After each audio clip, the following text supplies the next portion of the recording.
Maka berjalanlah keduanya. Siapa yang berdua itu? Musa dan Khidir. Udah janjian tadi? Janjian. Kamu jangan menanyakan sesuatu sebelum aku menerangkannya. Ketika berjalan keduanya, hingga tatkala keduanya menaiki perahu, lalu Khidir melobanginya. Perahu dilobangi. Pres. Musa berkata, mengapa kamu melobangi perahu itu? Akibatnya kamu menenggelamkan penumpangnya.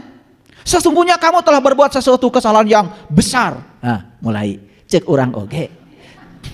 Maneh mau bisa sabar.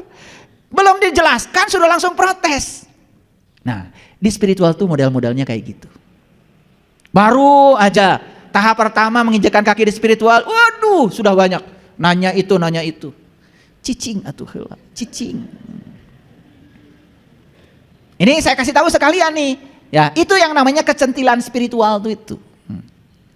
Inanya euforia spiritual itu. Makanya kalau sudah masuk menginjakkan kaki di spiritual, sabar, ikuti bimbingan. Karena apa? Seorang guru tuh pasti punya kurikulum.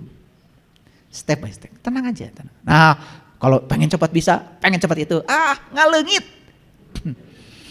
Yang pengen cepat bisa, pengen cepat ini, pengen mencapai itu, dalam perjalanannya pasti menghilang. Les lengit. Iya, sakti kan? Bisa ngalengit. Betul nggak? Iya. Nggak pernah ketemu saya lagi. 2 tahun, 3 tahun udah babak belur. Baru hampura ya. Saya kemarin salah persepsi. Itu untung balik deh. Nah, rata-rata begitu. Ini kan sudah ada ayatnya. Musa juga begitu, nggak sabar. Lanjut. Dan Khidir berkata, bukankah aku telah berkata kepadamu, sesungguhnya kamu sekali-kali tidak akan sabar diajar jeung urang mah. Karena kalau di syariat semua serba dijelaskan. Di hakikat itu tidak begitu. Di hakikat itu diajarkan cara untuk mengalaminya. Setelah dialami nanti kamu yang akan menjelaskan sendiri. Itu namanya discovery learning. Itu pembelajaran tingkat tinggi. Nih, semoga pada ngerti. Gak ngerti, cari tahu.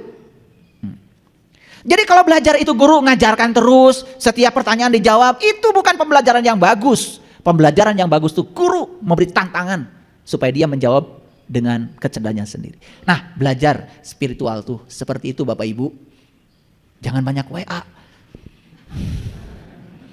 Kalian tuh kadang-kadang WA sama saya, ya Allah, ayah tolong jelaskan Quran surat Al-Baqarah. Kumaha 286 ayat rek dijelaskeun kumaha. Satu ayat aja saya tidak bisa menjelaskan lewat WA.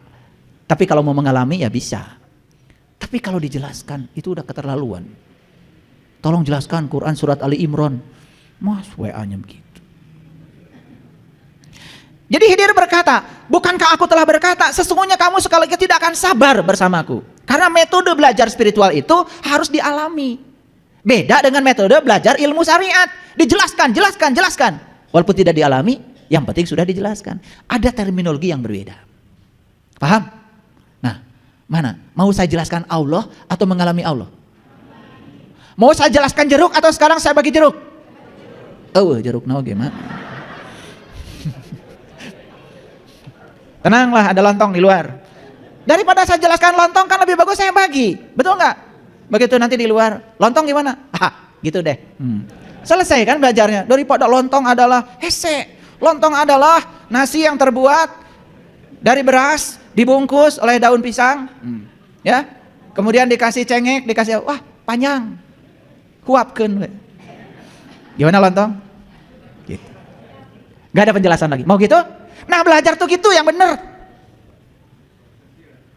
Ini ngerti dari tadi saya bicara? Lanjut dulu. Saya sengaja pakai Quran supaya saya tidak dianggap berpersepsi. Musa berkata, janganlah kau menghukum aku karena kelupaanku, dan janganlah kau membebani aku dengan sesuatu kesulitan dalam urusanku. Wah, dia yang salah, dia sendiri yang tong hukum saya. Gitu, biasa. Ini mentality orang-orang yang mau belajar spiritual tapi belum siap.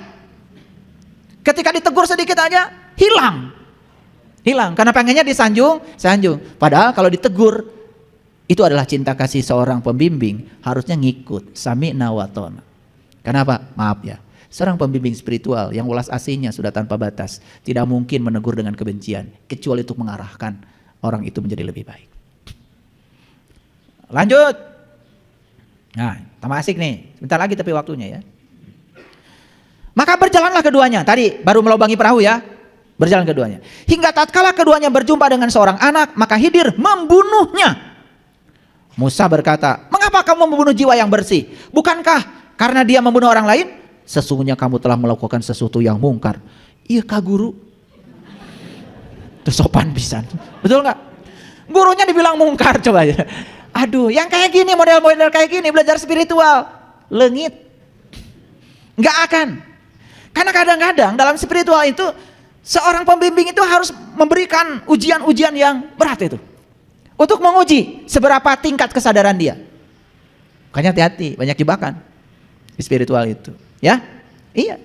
Junun al-Misri, seorang sufi yang besar, sebelum diajarkan untuk meniti ke dalam diri, sama gurunya dikasih itu bambu, dalamnya ada tikusnya, tutup atasnya dengan daun kelapa kering.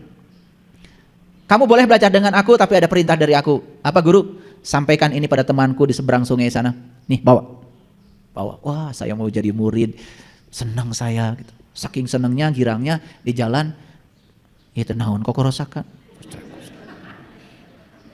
Dibuka tutupnya, begitu dibuka jeleng. Tikus. Kalau sudah begitu tutupnya sudah terbuka, ya seorang guru juga tahu. Udah nyampe situ. Lepas ya tikusnya. Oh, guru tahu? Iya tahu lah.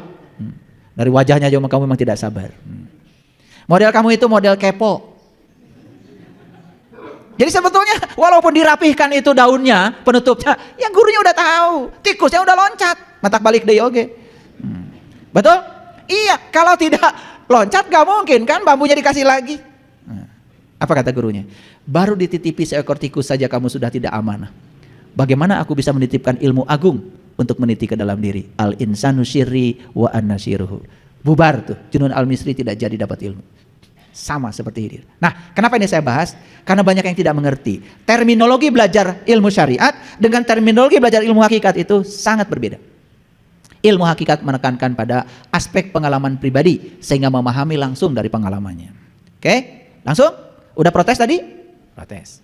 Apa kata Khidir? Khidir berkata, bukankah sudah kukatakan kepadamu bahwa sesungguhnya kamu tidak akan dapat sabar bersamaku? Yang kedua, kalau bahasa Inggrisnya mah nista, maja, utama. Itu. Tahu ya? Bahasa Inggris itu.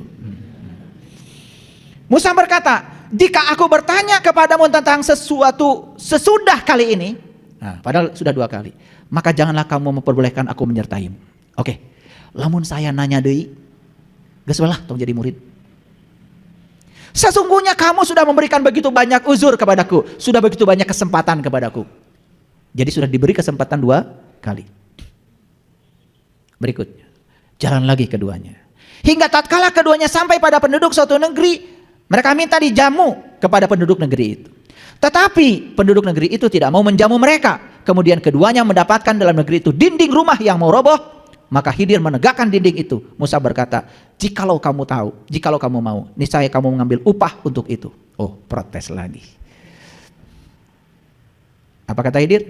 Khidir berkata, inilah perpisahan antara aku dengan kamu. Kelak akan kuberitahukan kepadamu tujuan perbuatan-perbuatan yang kamu tidak dapat sabar terhadapku. Jadi ketika orang belum mengalami, pasti tidak sabar. Paham? Jadi untuk bisa sabar itu harus mengalami. 1, perahu dilobangi. Mana perahu? Nih perahu. Harus dilobangi supaya mata kolbunya terbuka. Jangan tertutup lagi. Jadi melobangi perahu itu artinya adalah menembus ya ketertutupan mata kolbu. Yang kedua, anak dibunuh. Kalau belajar spiritual, bunuh sifat kekanak-kanakanmu. Jangan kekanak-kanakan. Anak itu tahu dikit bicarakan. Tahu dikit dibicarakan, tahu dikit disaringkan. Kayak kalian, sharing aja kerja. Baru terima kabar di WA belum diamalkan. Manfaat jus tomat. Wah, canyon oge jus geus dibagikeun. Oh, wah, silahkan diamalkan. Ari maneh geus ngadahar jus acan. Itu kebiasaan. Paham ya? Tuh. Jadi yang pertama, lobangi perahumu. Yang kedua, bunuh sifat kekanak-kanakan pada dirimu. Kalau mau belajar spiritual, jangan kekanak-kanakan. Makanya di Quran surat Al-Baqarah jelas. Sapi betina yang akan disembelih itu perlambang dari jasmani, orang yang belajar spiritual. 1, jangan terlalu tua. 2, jangan terlalu muda. Terlalu tua, gak nyambung. Terlalu muda, kekanak-kanakan. Cocok dengan Quran. Nah, makanya kalau kita tahu peta Quran 30 juz, wih keren Quran tuh, nyambung semuanya. Maaf ya, saya baca Quran tuh sudah ribuan kali. Dan saya kalau baca sesuatu saya petakan itu, saya petakan. Wah, udah ribuan lembar saya bikin peta Quran itu. Ini surat ini ke sini, surat ini ke sini. Kalau dibukukan mungkin sudah jadi konkordansi Quran, itu cara saya belajar Quran. Ini hubungannya dengan ini hubungannya dengan ini, sudah saya petakan seperti. Makanya saya kalau udah bicara Quran, nggak tahan di sini pengen nangis. Kenapa? Kalau saya lihat Quran tuh isinya aduh luar biasa. Dan yang saya lihat potret umat sekarang ini kok berbeda dengan yang saya baca dalam Al-Quran. Yang ketiga, dinding roboh didirikan. Bukan dinding itu yang roboh, dindingnya anak yatim. Karena di situ ada harta karun buat anak yatim. Anak yatim itu adalah jiwa kita yang tidak pernah dilahirkan. Jadi yang yatim itu adalah yang tidak ada ibunya, tidak ada bapaknya. Tubuh jasmani semua ada ibu bapaknya, tetapi tubuh spiritual gak ada ibunya, gak ada bapaknya. Ditiupkan langsung oleh Allah. Itu yang yatim. Jadi yatim itu hakikatnya adalah jiwa kita. Jiwa kita itu harus ketemu harta karunnya. Harta karun jiwa kita adalah Allah. Dan dinding yang roboh itu berarti dinding iman kita yang selama ini sudah roboh. Maka iman kita harus ditegakkan agar harta karun anak yatim itu akan dimanfaatkan oleh sang yatim yang ada dalam diri kita.